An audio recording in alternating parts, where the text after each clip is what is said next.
So, hi everybody. I am Anna Fox with Equus Enlightened, and I am here today with Kim Hallen of Unbridled LLC, and we are starting conversations called Unbridled Conversations about Horses. And it's our goal to have real conversations about things that don't often get talked about in the horse world and in normal riding lessons.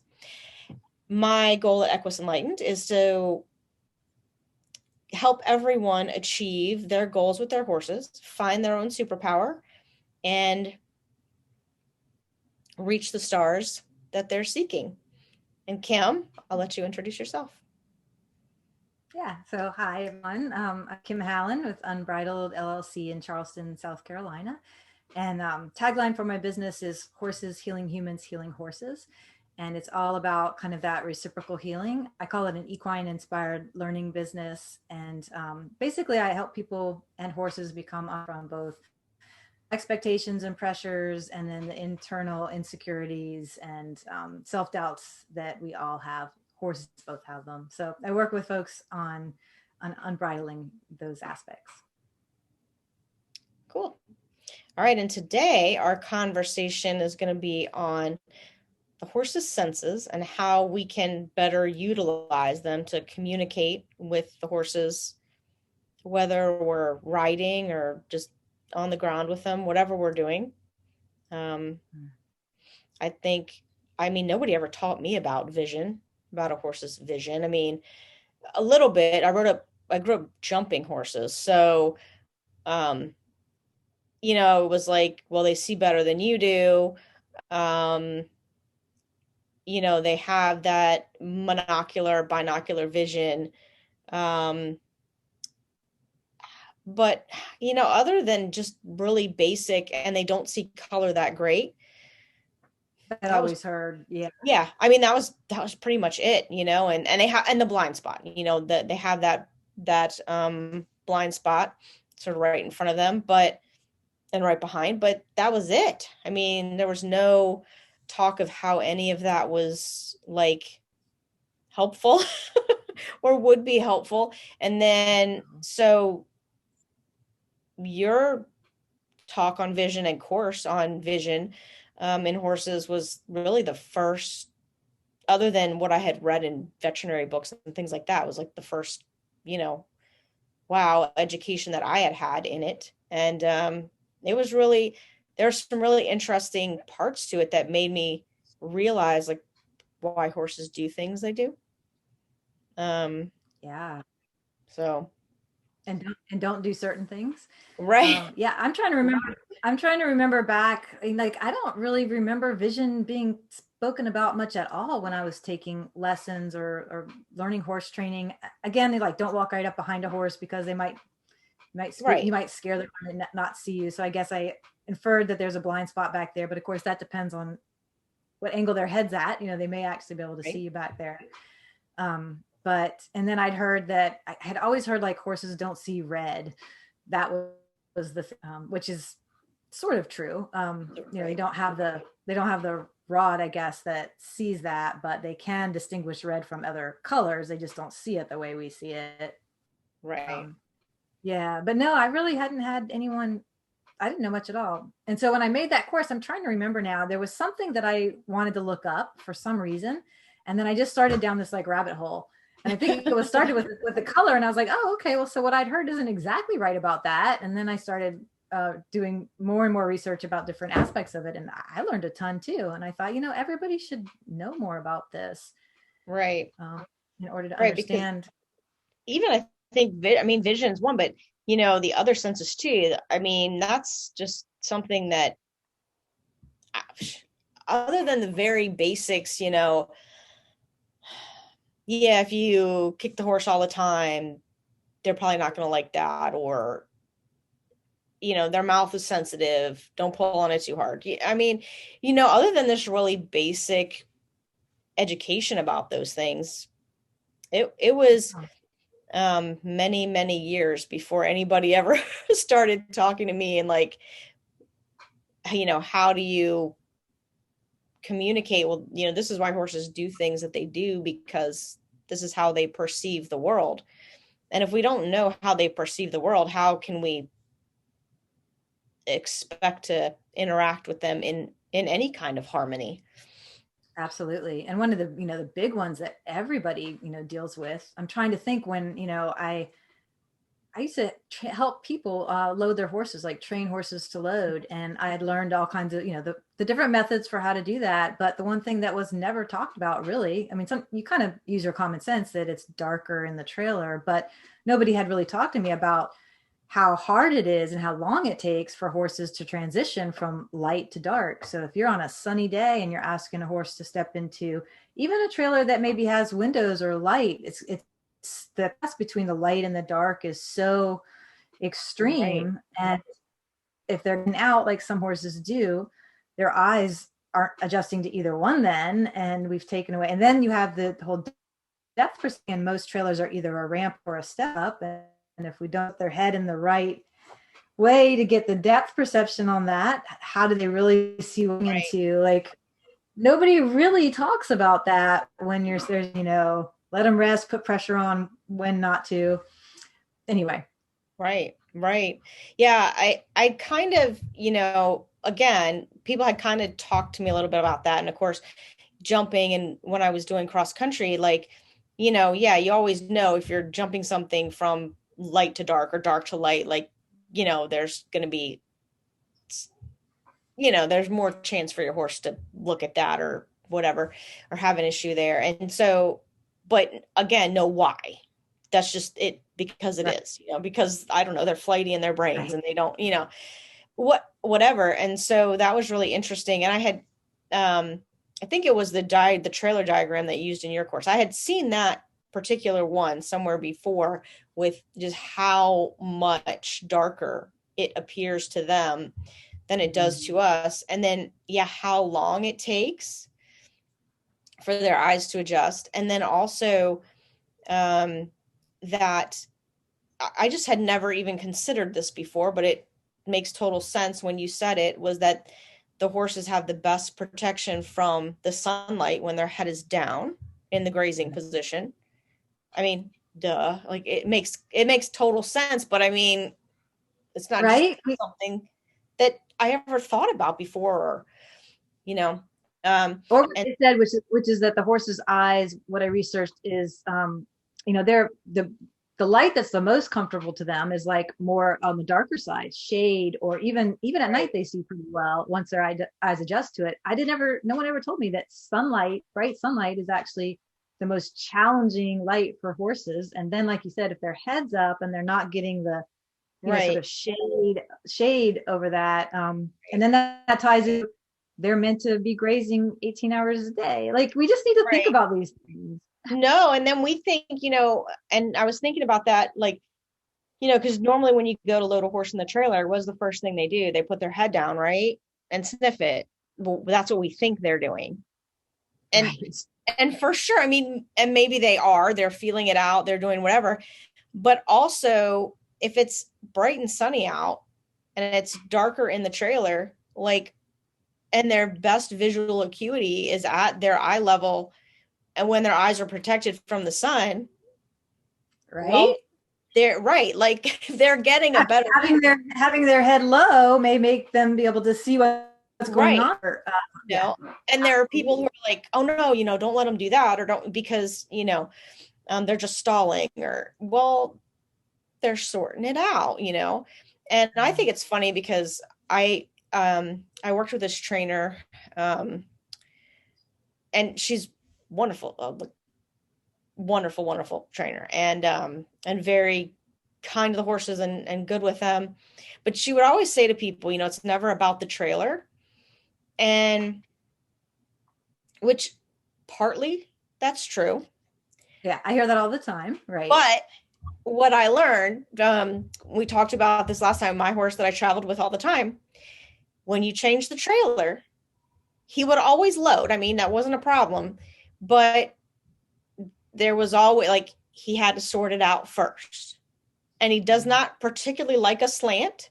So if it was a slant load, he would have to, like, figure out how to get himself in there, and and if it's his trailer, he's every time straight shot. I mean, he'd trot to it from across the field. If he thought he was going somewhere, he was like, let's go. but different trailer. You know, Yeah. now he did trust me enough. If it was me loading him, that he was going to go, but it was always, There's this idea that and I'm all for, absolutely we need to have a good relationship that can help them through those things like you're saying. But what does it say to say like your relationship would be more important than you a minute to investigate this trailer I'm putting you on, like to just right, expect them to bypass that and do whatever right, right. or trust us blindly. I mean, I don't really even want my best friend to blindly, right? It's like, No, I mean, right. I mean, that would be, yeah, like your best friend or your spouse or something being like, hey, I just decided that I'm taking a job in Alaska and we're moving. I mean, right. And it's like, you know, I I mean, think and about that. of course I grew up in a military family, so it's like, I mean, when you take on that as a spouse, you know that could actually It happen. But happened. in most people's lives that doesn't happen. So yeah, I mean, why do we think that's like, yeah, you're And to know that they're just experiencing that whole thing differently than us. Like you said, their sense of smell is so much stronger. The trailer might smell fine to us. They might be smelling everything that's happened in that trailer, for the last 6 months or even years. right, Right. And they're just getting inundated. They're seeing it differently. It smells different. I'm sure sounds are right, different in there. They perceive everything differently than we do. So it just makes sense to let them right, investigate it. right. And I was actually thinking about this the other day. I was working with my thoroughbred mare, and I have a client who also has a thoroughbred mare, and I noticed, and I don't know that I had noticed this any other time, but I noticed last year, like last spring, my mare started kind of doing this like head flippy, just weird thing in this, and she only did it in the springtime. And she's a little special anyway, whatever. Like, okay, Aren't we this all? right, this is just her. And but my client's horse does the same thing. And she said it's every spring. And she attributes it to the bugs. And I'm like working with her like one day and I'm like, there's no bugs. Like, and she was riding and working her in a fly mask to kind of shade her eyes from the bugs. And the mare is definitely better in that. And my mare did it just the other day, probably the first day that my arena was super dry, not super dry, dry enough. And so it still had water on it, in places. And of course, I also have a pond on the other side of it, and there was still some standing water around, and it was really sunny that day. And Reflection. so had to be reflections. And I noticed that she was like, she was online and she just was like dun, dun, dun, with her head. And I'm like, what? And then I was like, and she's one of these that she likes to start, like she's a little bit kind of braced and inverted from her track life. And so she'll start that way. And then she relaxes. And once she relaxed and she put her head down, then she was like, okay, like she was going around happily. And but if for any reason she would put her head up, she would do that like again. The vision thing made me think like, I wonder if the sun is bothering her. Like there's so much reflection. And it was like noon or 1, and I thought, God, now I'm rude. Because it's like, this is probably the worst time of day to be working, a Yeah. horse. Well, if what I read about a lot of bright sunlight is the hardest for their eyes to handle, and then you talk about sun reflecting off water, like that is bright, bright, right? I Right. mean, I don't know what that does I to had their eyes. sunglasses on, I mean, so We don't. That's like if we're ever out and we want to have sunglasses on, we ought to. That ought to just make us think, okay, this is yeah, probably pretty rough sun for and their eyes are big, right? And yeah, have a lot right. of protection on them. The other one that I think about so much more now after doing all that research was that horses' eyes are meant to they actually see things better that are in motion. Right. They detect motion really well, and their eyes are designed to be able to figure out what's happening with motion. But an object that is still is Mhm. much more challenging for them to get a beat on, and they might want to look at it or move their head around, or if it's still and it has on it, then you're really talking about them having a hard time. Whereas we're better static, we see it better Right. than with motion. So Yeah. again, that's two really ways of seeing the world Right. that we don't think about very Well, often. and because we always wonder, like, I mean, how many times you heard the stories of, there's one place in the arena or there's one thing in the arena that the horse is like, always looks like funky or from one direction or whatever. And but it's still they're probably wondering what the heck is that thing doing? Like just sitting there. It's creepy, I don't know. Just Right. And there's also like so it's the same thing and it's just sitting there, but when I come at something in this direction, there's also whatever's behind it, right. and how it looks against that, and if their depth perception is different than ours, and then if you come at it from a different side, there's a different background, so that the whole thing could look to them completely different, even though we're thinking the same object, it looks pretty much the same both ways. But they see so much more context, like we are like, I'm a barrel, right? Right. And Right. that's not really how they use most of the time. Right. Right. And I think like, um I think so many people, like there's a little bit, I don't want to say the word fear necessarily, but there's a little bit of uncomfortableness of getting like this far into how horses perceive things and how they respond to things, because then like I don't know, you're going to change your expectation of the horse, or you're getting like out in woo woo land, and you know what I'm saying. I know what you're saying. And I don't, and it's like, but there are horses, like there are horsemen that think of all these things and still, if you want to compete, still compete at the highest level. And there are horsemen that don't. I mean, it's not like, I don't know what would make people think that if I don't acknowledge all of these things, I can make my horse better. I can make him be like a robot or something. I can make him be better than if I absolutely acknowledged all these things and worked with them to make, us both better. It's like, like your best friend or like your spouse relationship, whatever. If you always are like, you're going to do my thing and I'm going to mold you in this way, that's not going to be healthy for somebody. And probably not either of you in the end, but and then but we do that with horses all the time, because they're animals. I mean, I don't know, we're animals too, so I don't know, the whole thing that gets into this about relation to the horse, and I think well, one, I think a lot of humans, most of us, not taught in school about how to have healthy relationships. I mean, honestly, I'm not sure a lot of humans are super good at relationships in the human world, first of all. True. So then there's that to begin with. Right. But when you think about our relationship with the horse, I still don't think that most people think of it as, or an equal relationship, because everything we're taught is about, being the kind of leader.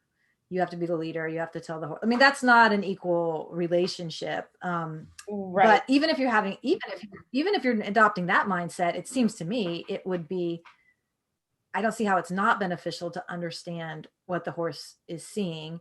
If you're someone who wants to address problems, from the horse's perspective, there are people who don't, who are just like, I just want this horse to stop doing this behavior. Right. Great. Train it out of them. That's one mentality. But if your mentality is, I want to understand what's going on, then why wouldn't you want to know this stuff? Right. Well, even like that just brought to my mind like the whole leadership thing. So, and respect, we talked about that I think a little bit last time, like the actual correct definition of respect Mhm. is nothing about power. Um, Right. and and also being a leader does not necessarily imply power. And with a horse herd, wild or not, any one of those individuals could be a leader at any given time. They So will be, right? if the, who you normally think, the guy who eats last, okay, and you think of him as the low man on the totem pole, right? So if he notices something, if his senses say there's danger and he takes off, They're all going to follow. right, they're all going to follow. They're not going to be like, It's like, that you're the leader guy, right now. you know, Yeah, like he eats that's last. Who is he?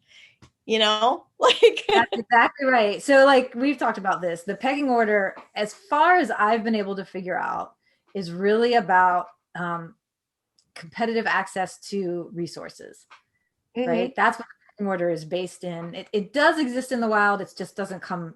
It's not used that often. right, It's sort of like if we revert to this because we can't all be in the same space at the same time.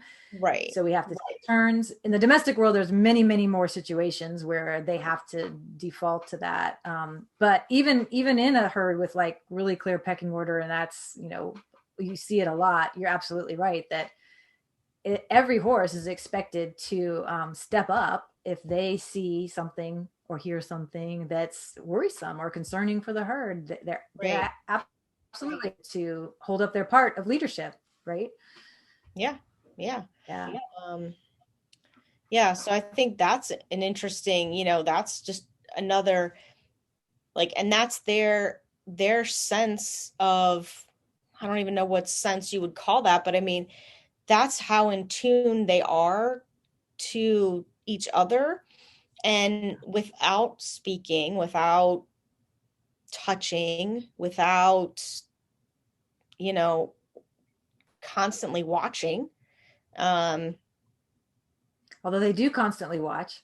yeah, I They mean they do. do, but I guess I'm like, my thing is like, I mean, their eyes are so big and they can see so much that they probably do have a much better view than what I think they would have. But they're not like, you know, if somebody moves in the herd, it's not like everybody's like, "What are you doing?" That Right. it's but if somebody takes off because there's danger, everybody's going. Like there's no Yeah. discussion about it. It's we're And going. everybody knows. So Right.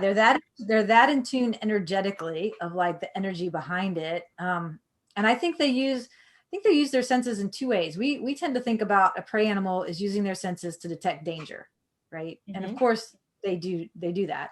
But I find when I watch because I do a lot of just herd observation, and you have too with the wild horses too in North Carolina, which I think is so cool. But I think what they're doing a lot of the time with their senses is reassuring themselves that everything's okay. Like my horses have gotten to know every sight, sound, smell that's normal in my neighborhood. When they first moved in, the kids next door doing stuff was like really kind of stressful for them. Now, like I'm amazed at the stuff that goes on, and they see it, they're aware of it, but they've categorized it as this is not a problematic, this is a normal noise for this this neighborhood. Oh, hello. Oh, you're on mute. We can't hear him.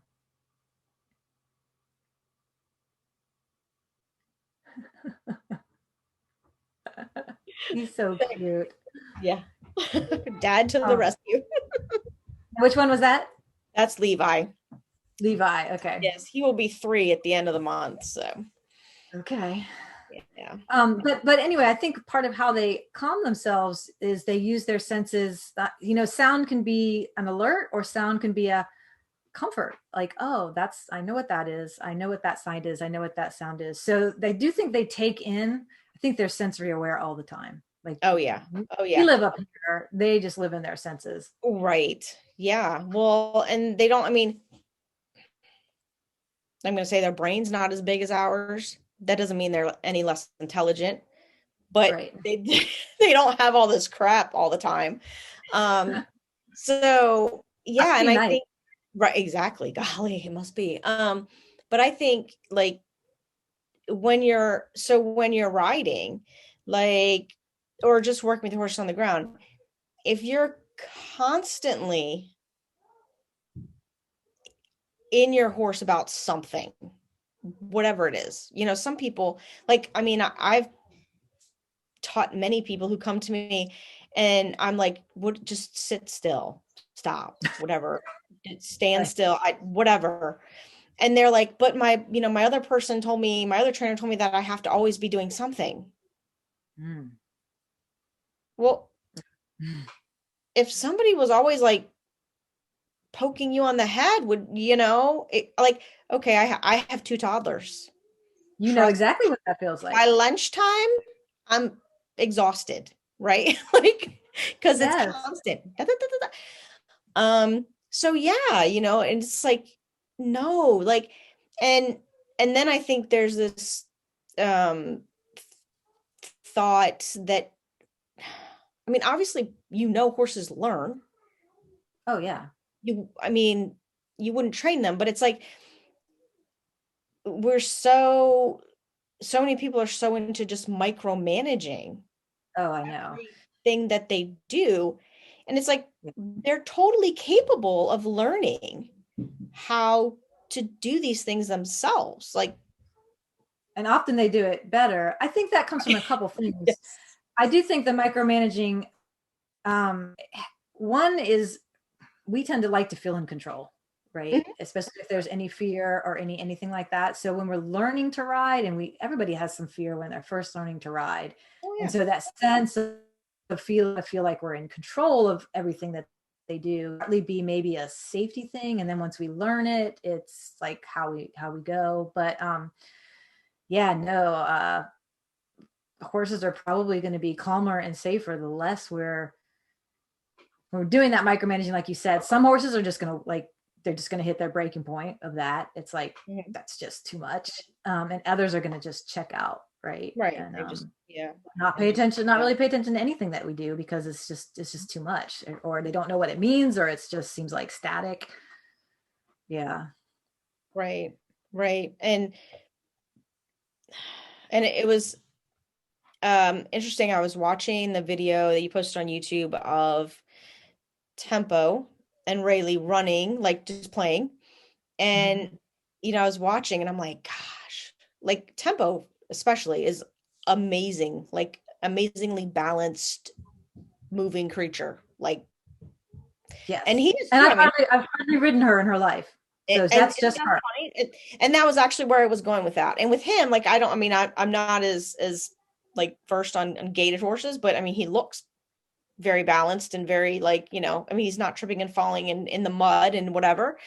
And, Nope. same thing with her. And that's what I was thinking. I was like, this is a perfect example of like how horses, like, they learn to carry themselves. And so, now my primary discipline is dressage. So that's, the ultimate thing is self-carriage. Most people don't teach their horses how to self-carry themselves ever, let alone when they're Right. riding.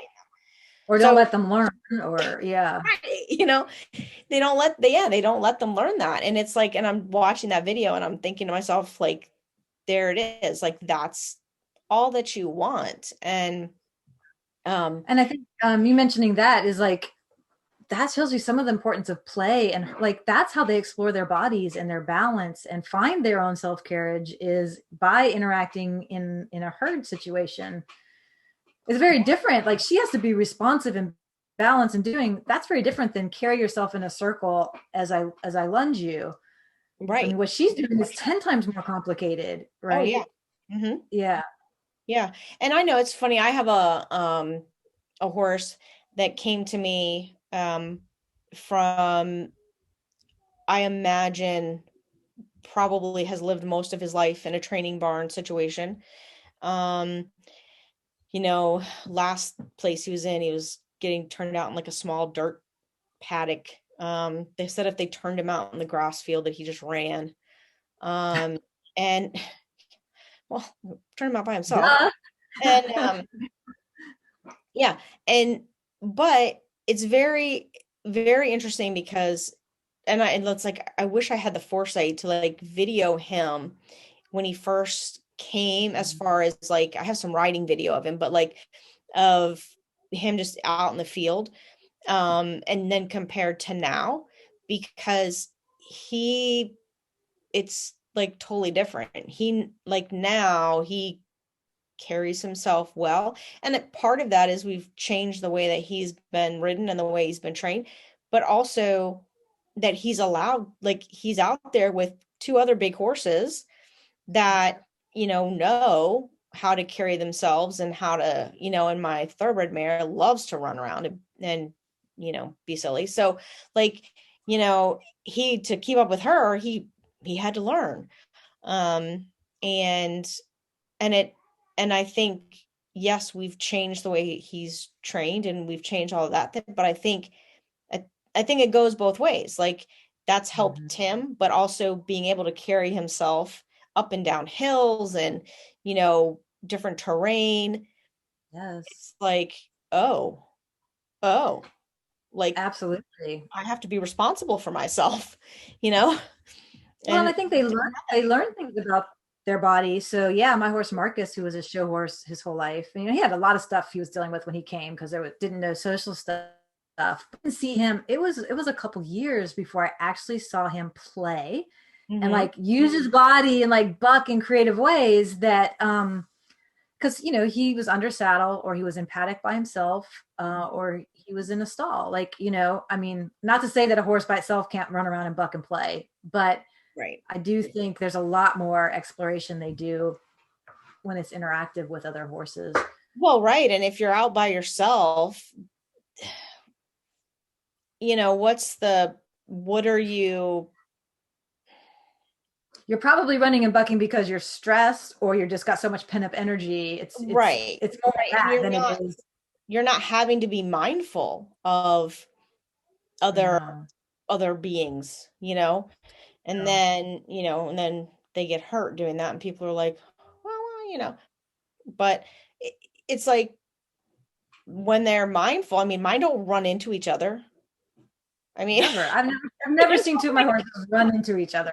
I've seen this big horse. He will fall down on occasion, but he's still a little uncoordinated with his hind end, and he'll try to turn like a quarter horse, and he's a big old warm blood, and that doesn't always work for him. My big guy's the one that falls down sometimes too, especially if it's Right, slippery. He's trying to make a turn, and the hind end goes that way, and they're just not as agile because they're so big. right, Right? right. And whereas my warm blood, he's not quite as big, but he's just the type that he would just never like. I'm not. Why are you running? That's just like he and Marcus would probably be good friends. He's like, no, Yeah. there's no need for all of that. I'm gonna stand here and watch you guys. And yeah, he would never think of getting himself unbalanced. And he was really hard to ride cross country, but he was very safe to ride cross country when I was eventing because he'd never get himself in trouble ever, you know. Right. Yeah. Um, but it's it's like those types of senses that we are not fostering in our ridden domestic competition, whatever horses. And I think it's just a huge injustice. I mean, we're shorting ourselves by that too. I mean, not just the horses. We're Yeah.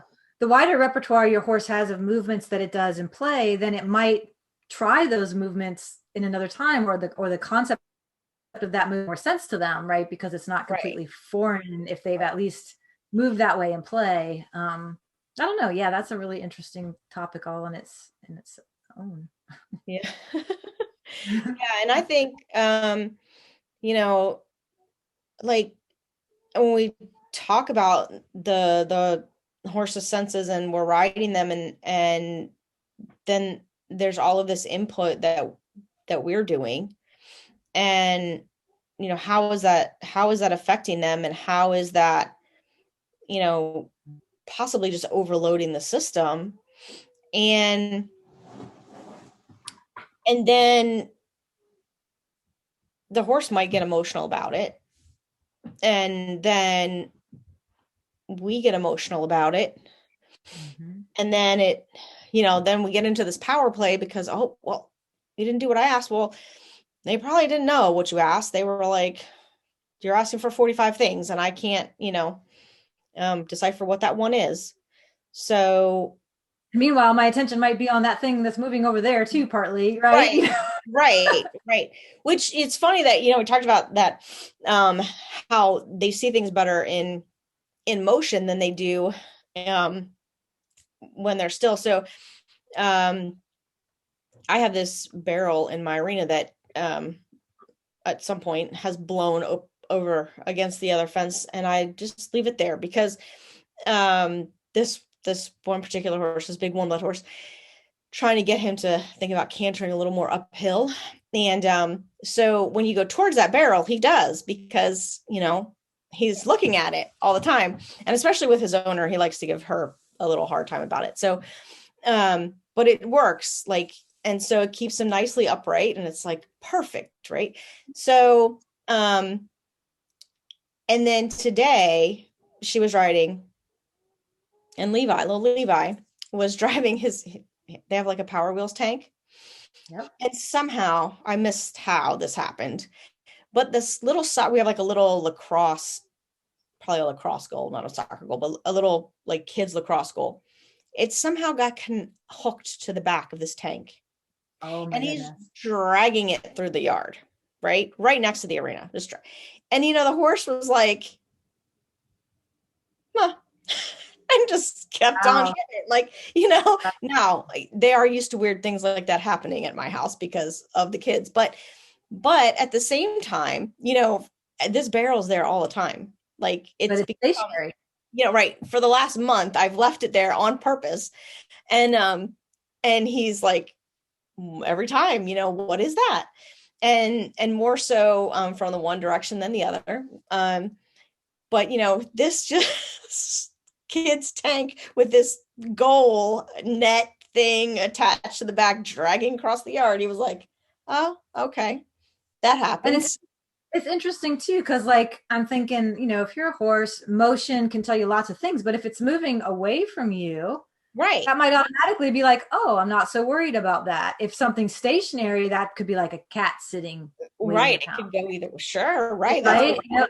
It could be that their brain can process something in motion better, although right. sometimes some motion spook them. But it's amazing how often horses spook at things that are still. Yes. I Oh, also, yeah. I always noticed this when I used to trail ride a lot.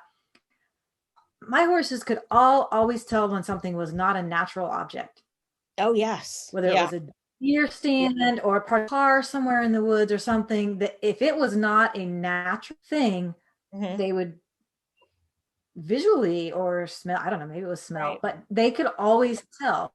Mm-hmm. I think the worst, I will never forget riding my horse Gus cross country one time. We're carrying up this hill, to a jump, and there were also round bales in this field. And there was one like right at the top of the hill. And I mean, that was the weirdest thing to him. Now, you have been in fields with round bales before, you eat them, like, but it was, and I'm sure some of it was, that's like, what am I supposed to be looking at? And it was on the hill. It might have been out at the horizon. Right. It was like on the hill, and now, like, looking back on it, it was probably some sun shining onto it, or, something. So, Yep. something that I didn't think about, but it was just funny. I remember that, like, very clearly, him just being, and we would always call him, like, his periscope would go up because his neck would just get higher and his head comes out, like, what Yeah. is this? um, Yep. but yeah, and I Two other think, things that come up with that too. Like my older horse, and he did this even when he was younger. Shoki, who's passed now, but he had this thing where he would when he wanted to put something in, that binocular and look at it with two eyes. He always would. His head would go like this. Like he would bob his head, and it mm-hmm, was something he yeah, something he his it was particular to him. I think some horses have done it, but this, and I wish I had thought about this back then, but just like I'm wearing glasses right now. Perfect vision. Like humans are capable of 20/20. One person's vision isn't the same as another's. Like there right. might have been something peculiar about his vision, he also was a horse that would get really spooky and snorty if the color on the ground or the texture of the ground under his feet changed. Mm-hmm. He would be trotting along and just come to a like complete Uh-huh. stop at nothing that he saw on the ground. So, I wonder if his eyes, he had maybe either not farsighted or nearsighted or something, right? Right, right. Well, and you see Who that a knows? lot with horses, like in indoor arenas that have skylights or, windows up high and then the sun reflects down and they make the sunspots. And some horses are just like, "Brr, I don't know what that is, but it's Yeah, interesting." And then some of them don't even notice it. right. So And yeah, people have different types of vision. I'm sure horses do too. right, right. And And then um yeah, from um from the course, your research said that their visual acuity peaks at age 7. right. So you figure, Oh, a lot of these horses are being ridden well before 7 at a high level sometimes. and well after. And well after, exactly, and I think, like, I imagine it's a little bit like us, like, as our vision starts to deteriorate as we age, like, we still know what things are because we've seen them before, Yeah. like, so you sometimes you can kind of, even though you don't see it that clearly, you know what it is. Yep. Well, I imagine they probably have that too, but then again, Yeah. if you have other factors coming into it, light or, whatever, and then I'm sure just like us, our eyes adjust slower as we get older to light to dark, and theirs are already slow as it is. So as they age, probably enhances that slowness, I would think. I would think. Um, Yeah. you know, Yeah. so, and then I also thought it was really interesting. Um, and I think I kind of knew this, but I never really thought about it, was that, basically they're like the blind spot right above them, like where you're sitting if you're riding, is a complete Right. blind spot. Complete. So, you Yeah. know, like, I mean, somewhere back there is. Again, their head can tilt, so they might see parts of us, but there's a lot we're doing back there, and probably our facial expression, things that right. they may not be So, seeing. right. So you always heard, even, like, you go on trail rides or whatever, like non-horsey people trail rides. And people say, oh, horses can smell fear and horses can they know when you're upset and whatever. And we know that's true, but, like, I think about it and it's like, imagine, like, you're sitting up there and you have all these crazy thoughts in your head. Not even maybe necessarily about your horse, about Right. something else random, your day, and that's what your horse is getting, because, and he can't see you. He can't, even if you're talking, he's probably not really paying attention to your words because it doesn't mean anything to him, really. They're just getting whatever your body's giving. So you're up there, oh my God, and then you wonder why the horse is like, oh my God, oh my God, oh my God. you Right. know? Right. And Right. of course, they don't have all of the emotions that we have either. So then trying to interpret, if, let's say, you're nervous about something, a work presentation the next day or whatever. So you're nervous and your brain is working about that. Like, they don't, the nervousness thing, like, is that fear to them, or are you Right. Right. angry, or Right. Do they they're know? decide what emotion that is Or based. they might even identify it correctly. Like, I don't know. I think horses are pretty, maybe way more adept than we are at like distinguishing the nuances of emotions. But they don't know why you're feeling that way. Yeah, I get, yeah, Right? yeah, Like they don't know that you're thinking about your day or yeah, whatever. They're right, just reading the right, that. I think we're saying the same thing. Yeah. yeah, Another thing that came to mind as you were saying that, which since I don't ride tempo, although I did a little bit when she was younger. But so Tempo's a horse that, she's a complicated horse and very, very sensitive and everything. I have to be 100% present with her, right? And she has this history of aggression that has, I know why and all that. But if like for hoof trimming has always been something that can trigger her, I have to actually not talk with my farrier, who we love to talk.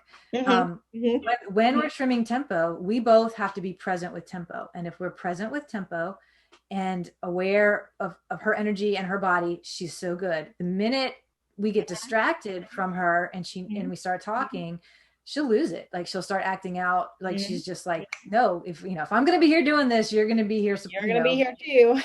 supporting me. And I think about how often, especially when we ride with other people or we're trail riding or something, and we're just up there having our own little conversation, Mm-hmm. right? Some horses are great with that. I think the ones that are bad, how much of it might just be that horse is like, look, I need us to be, Right. Mm-hmm. we're a team, right? I need you to be present with me because this is a situation where maybe I'm not feeling 100% secure. And we don't really that either of just that presence connection with our horse when we're on them. Right. Yeah, it's funny that you say that because and I don't know if you saw, I did a little live video um in the group, in my group on Facebook about why I love horses. Because people ask me over the years, why do you ride? Why do you ride? And I was like, no, because I love horses. I mean, duh, like, hello. And then just one day I was thinking about it and I'm like, um, it was rest time at my house and it was really silent. And I was like, oh God, it's silent. Thank you, universe. Thank you, whatever power you want to thank, but thank you, universe, for this moment of silence in my life. Like there was no heat running in the house, there was no outside noise, there was nothing. And I'm a person, I like cherish the silence. And so it just came to me, I was like, that's why I like being with horses, because I can be silent. Like there doesn't have to be, I don't have to talk to them. I don't have to tell them.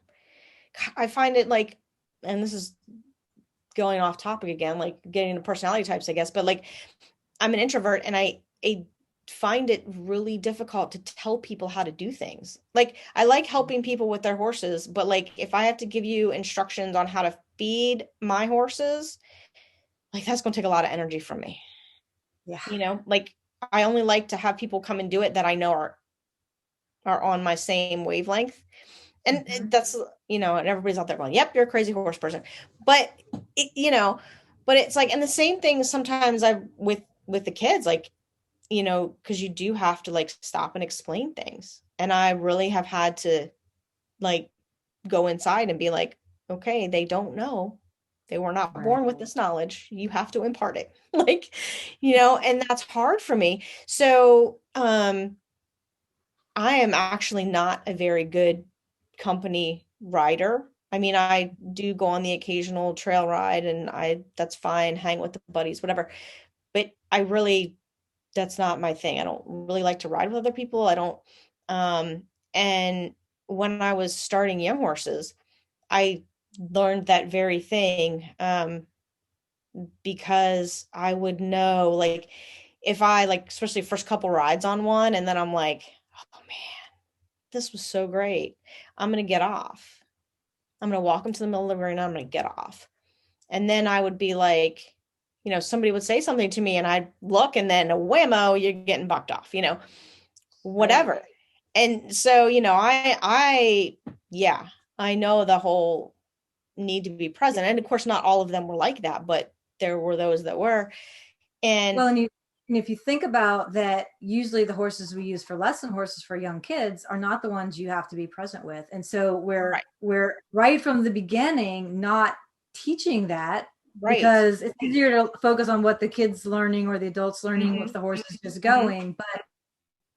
But that if that's not our experience of learning to ride, of being present with the horse, that's harder to learn later. Right. I mean, and for me, it was kind of a hard and painful way to figure that out. Um, Right. quite honestly, somebody could have told me that before. But you know, but yeah, so it's weird because I just don't enjoy that. I have one friend who I is a professional trainer, and I helped her ride a few summers ago, and it was really funny because we would have conversations sometimes, but they're like very short and curt, and they would like stop and go, like, in maybe 15-minute increments, like it'd be like 15 seconds, and then 15 minutes later we'd pick it up, because we were at a point where we Right. could think. But because we know that about each other, it's fine, whatever. Um, and like, I just, I think that people don't like, they just don't appreciate that. And, No. and, It makes me nervous when I see people on horses and they're just chit-chatting away about something else and not paying any attention to their right. horses. It, And it I makes think, me quite anxious. yeah, and I think there's a way, like, and that was one thing that when I had this thought about myself and why I work with the horses, like, I, I've realized that since having the kids, it's been hard for me to get back into like my groove. And I mean, for so many years, it's been something that was just riding was like second nature to me. Like, just, Mhm. and I've had a hard time getting back into a consistent groove of it. And I realized in that I think a lot of that is because I it's really hard for me to divide my attention. And even though the boys are old enough now that they'll have like maybe 15 minutes, where they're occupied and they'll play with something and then they might move on to something else. So, I mean, I can, if I'm alone with them, I can, do something a little bit with the horses, but I don't like to. Mhm. Like, and that it's just a selfish thing because it's like I feel like I am having to then divide my attention, and I don't like doing that. And I don't think it's really fair to, no, it's like, our spouse or significant other or our friend, like, it's like not really fair to be with them but not really be present, right? Right. It's And like, yeah, don't, and so it was interesting to make that realization because I kind of been beating myself up about it, and then I'm like, well, maybe you no, shouldn't be that's, beating yourself up about it. You should be like, I uh, mean, really, it's kind of rude of us to want the horses to be hanging out with us, and then we're not paying right, attention to them the whole time. Like they're probably right, like, well, why do you want? Why do I need to be here? Even right? exactly Uh, right. And my yeah, mare is one that she's so fine. Like she's perfectly happy to hang out like with the kids and like, see what they're doing. Like she's like, hey, what yeah, yeah. my geldings are like, yeah. This is another thing that it's a different thing to when a horse is like, I'm curious about it and I'm choosing to be here and be curious about Right, it. right, Different thing than I'm just dragging you along, and some, I mean, a lot of horses don't right, put up with it, but if we would think about how really, like, that's really pretty rude if we not right. engage with the horse, let the horse Yeah, be on its own until we're ready to engage with it, right? right. And I think Yeah. there is, I mean, I think there is a way that you can, for instance, if you're having a riding lesson or you're at a competition, I think there is a way to sort of divide your brain and have a focus in two places a little bit, and to be present with the horse and let your horse know, hey, like I'm here with you, but I got to keep an eye on these people too, you Yes. know, and that they understand that. I think so too. Like, and just like they understand different interactions and relations in the herd, but again, I think it's it's nice to give the intention of that, Right. Like like you we just. have to be conscious of it. And a lot of times people are not conscious of it, And when I say conscious of it, I don't mean like you have to say, okay, now horsey, we're going into the warm-up arena and I am going to be asking you to do certain things, but I have got to keep my eye on these crazy people who can't steer. Right, right. Like it's just something that you have to, in your brain, like you have to keep one eye or whatever, one side of your brain, whatever, however you want to think of it, attached to your horse. And then the other one, and I think that also gives them the sense of like that herd security where, okay, so just like in the herd where we have everybody is sort of part of the same brain, you know, and now I have you as well. So you might be asking me to focus my attention over here, but I know your attention's focused over here, so we're okay, you And know? also, maybe I'm still aware of you. Like I know being around Right. horses has definitely, and especially the work I do now, where I have the herd and then I have my, participants in the program, and I've got to have everybody in my awareness and know where everybody is at all. It's like a mother, like knowing where your kids Right. are. It is Right. that, like, Yes. I try to never be around horses where my awareness is not, I'm not aware of where they all are around me. And you see those things where, people will totally check out and forget the horse is there. And the next thing you know, the horse is pulling them over or whatever. And they're Right. like, oh, I almost forgot you were there. So Right. there's a skill of being able to stay at least somewhat present, even if it's not 100% present Right. with the horse, even when we're having another conversation. Right. Yeah. Right. Hmm. And I think that's just part of us, like, saying, hey, like they have these senses. We need to utilize them and be present. Nurture our own senses and using Right. them. Yeah. Right. Yeah. I wanted to go back to when you were talking about, we were talking about self-carriage and something. I'm just curious about your thoughts about this because it's something I've thought of. There's proper self-carriage, proper biomechanics that, gets talked about with the horses a lot. But I even just thinking about my four horses, they each have some physical stuff, right? Hmm.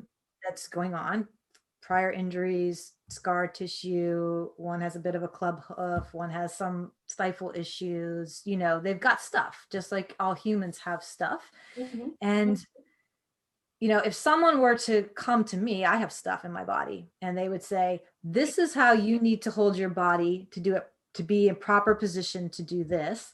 I might say, you don't understand though that with my back issue, that doesn't work for me. I can do it like this. I might not Right. look perfect, but this actually is better for my body. So I Right. often wonder when everyone's like trying to get this perfect, picture perfect image of what biomechanics is like, isn't it a little different for every horse? It is. And I mean, I think it is. So, and that's funny because this is now you've opened up a whole nother can of worms, Kim, because my background is in physical education, athletic training. Which is So, partly why I wanted to ask you this. Yes. um, so yeah, I mean, same thing with athletes of all there's a proper pitching technique, but when you break down and watch in slow motion some of these, you know, professional pitchers that throw the ball over 100 miles an hour, you would be like, that's not what you want to teach your child to do, you know, but that's what is best for them. And it was really funny. When I was in school, we there was a really interesting trend in the running industry, and probably I think so that was in the 90s, and I guess probably in the 80s and 90s there was a big push for like corrective shoes, like shoes that made your foot like the perfect foot and that would make you run properly. And all these Right. running stores, all these running shoe companies came into it, they all got into it. And 10 years down the road, what they found was there were more injuries. People Mm. were having more, especially more overuse injuries from that. And so then we went into the Vibram era. You remember, like the Skella shoes with the toes, the barefoot shoes, right? Yes. That was like Yeah. It's a good that was like outfit. the next level. It was like we went from this like, perfect shoe to like nothing because that's the best natural way. Whatever your foot is, that's the way it should be. And now it's sort of come back into more of a balance. And it was funny though, like I was actually shopping for a pair of running shoes, and this was probably 15 years ago or whatever now, and I remember the guy, saying to me, hey, like what's your running style? And I was like, look, man, I don't run, but I know what you're talking about. I just need them for walking and standing around. And he laughed, but like, yeah. And the same thing is true for horses. I mean, you know, proper biomechanics. I mean, I look at it as what you're trying to achieve from that proper biomechanics. So if you're trying to achieve self-carriage and even like a degree of collection, what's comfortable for that horse? Like if I have to micromanage it, it's not comfortable for that horse. Right. So, Exactly. right, so I'm, I'm very much about playing with it. And, and I even tell my students, I'm like, you got to figure it out. I mean, I can tell like when your horse is moving well, I can tell you. But for a lot of it, you're going to have to just play around and what creates that movement and then remember it, you know? Um, And and then we have, ourselves too. So it's not just the horse, it's the horse balancing itself with us. And then yeah, some horses are asked to do it with multiple different riders who are all a little bit like, sometimes when I think about what we ask of the horses, it's like, right, wow, right. that's Well, insane. yeah, and then people are mostly taught, they're taught all of these like, these position hacks. I mean, just like with the horses, like you think dressage horses, you want their head down and all this crapola. And then, you want your heels down and your shoulders back and then again, that causes people to hold. Tension. Right. And then you're just holding tension. And Yep. then that tension it's coming out somewhere eventually, whether it's an injury or, a behavior or whatever it is that's coming out. And when, you talk about like riders being still, I don't know how the other day I got on the subject of watching like sitting trot videos. Because I think I'd seen a question about it somewhere and I was just like curious, like what's out there on YouTube? And I went and looked and I'm like, you know, when you watch really high level riders of any discipline at all, they're they're the best when they're relaxed and they're moving with the horse. That's when they look still. Like, Right. There's actually a lot of movement going on, but they look yes, there's still. a ton of movement going on. Like when you're relaxed and you absorb that motion and you go with the horse, then, you're in harmony and you look still. It's kind of like surfing or snowboarding or skiing, whatever.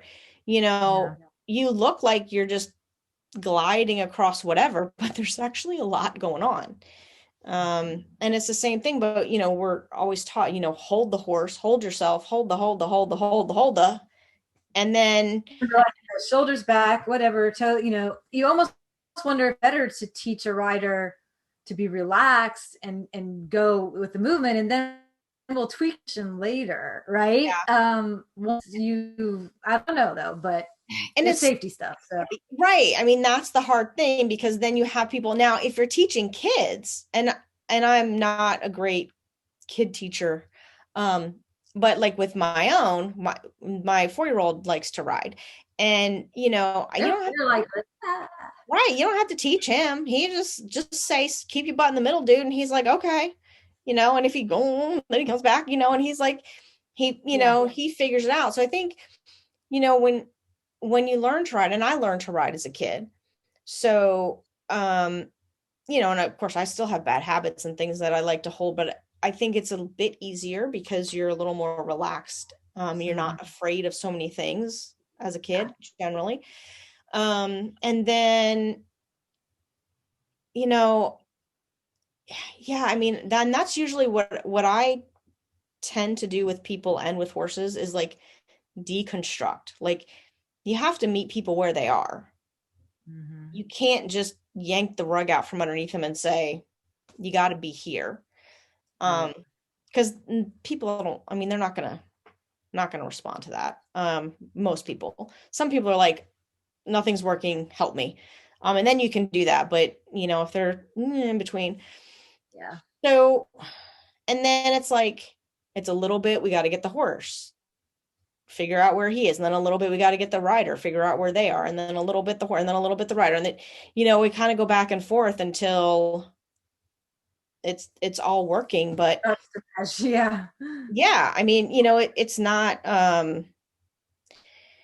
it's not a quick process, but it's really funny because I see people that go through that process.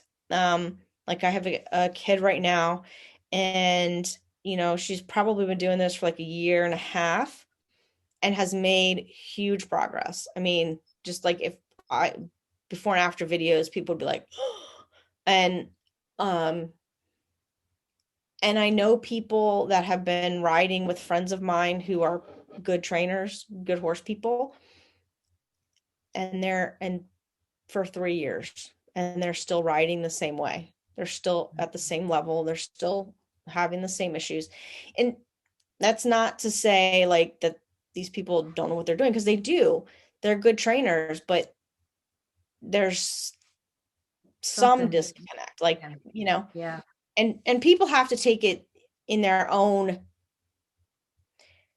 Most trainers are out there, they're out there, they're paying the bills, they're making the money, and they're going to keep teaching you your lesson as long as you're showing up. But Mhm. you have to be responsible enough to go, huh, like I'm I not want I'm not things to progressing the way change. that I want to. So something's needs to be Right. different. Right. Yeah. And people kind of have to,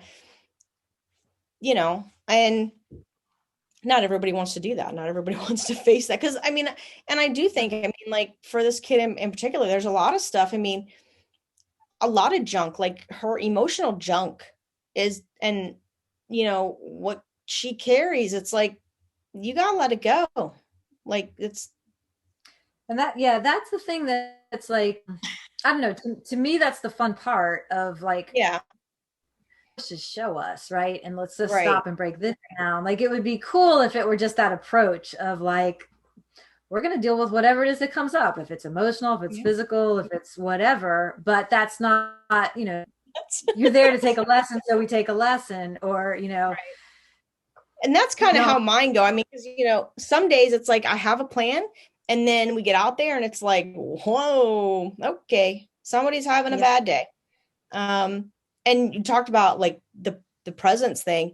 This horse is very much, if I can tell the minute that this child has tuned her brain out, either she's tuned her brain out or she's gotten so focused on something, because immediately the horse does something.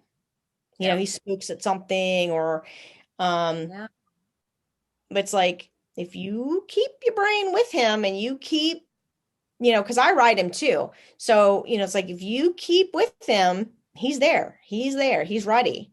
But if you drop him for a second, he's like, "Ooh, shiny red ball," you know? Yeah, I think those are the best kind of teachers because truthfully, that's a horse that's saying, look, this is a partnership. Like, I'm Hmm. in, you're in.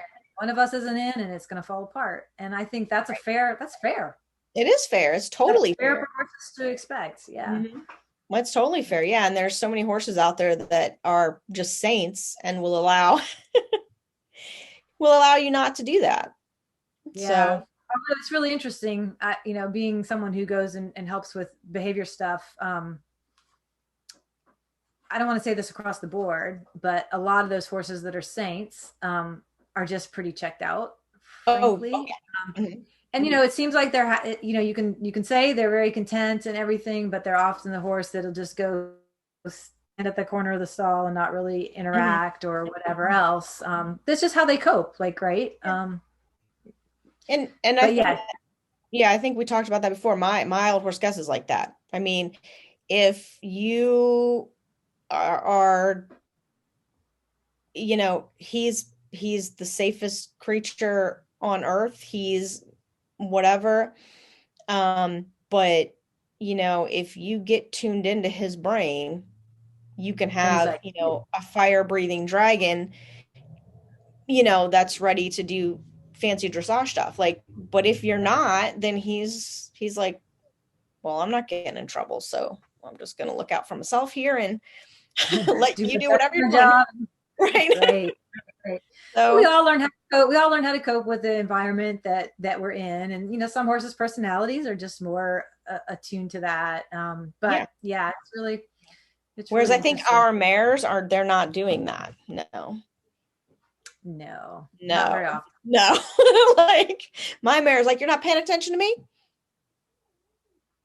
Oh, what can I do? Like, you know? My favorite, I have one mare who, she's just as solid as it comes under saddle. Like she's safe as she can be and really sweet and all of that. And I at one point did do lessons, started doing lessons, teaching them here. And I thought she would be great at it. And like after about the fifth lesson, she was like, nope. Nope. And like we had a water trough. I actually had because I used the what I used as the arena was also a holding area, paddock area. So there was a water trough. And it is so funny. She would just take them straight to the water trough and put her head in it. And I mean, it was a hackamore. Like it didn't have a bit, but like you could not get Yeah. her. She was just like, nope, this is where I'm going to be. Anyway, she was like, lessons are not for me. Right. Right. I mean, but she was Yeah. honest about that. And you were, Oh yeah, it was like, no, I'm not going to make you miserable to right. to do this. Trying to turn you into a lesson horse. It seemed And like you'd be a good prospect. right. And like, my horse, like you could totally probably make him into a beginner lesson horse. He wouldn't be very happy about it, but he would do it. Yeah. So, I only teach select people on him, and it's always more, it's for the people, not for him. He doesn't need, but it's Right. for them and for their, whatever they need. And it's really funny, like just to sort of see the evolution of what they think when they first start and then afterwards, um, what they get out of it. Um, and some people get more than others, but it's just really interesting because he's very, very, very honest about, well, Yeah. if you're here, then I'm here. If you're, but if you're conflicted and then I'm going to be conflicted too. Right. Right. And different things. So what was the other thing that was interesting is my Arab Shoki, who I thought would he could be pretty spooky and unpredictable. So I was like, Mhm. he'll never be a lesson horse. But because sometimes horses of that kind, they really like predictable, repetitive motions. So like, whereas both of my mares, three times around the arena and they're like over this, Right. right? So we better be doing a pattern that's pretty interesting and we better Right. switch it up. Like, otherwise they're just starting to do the pattern on their own and then Right. they're over it.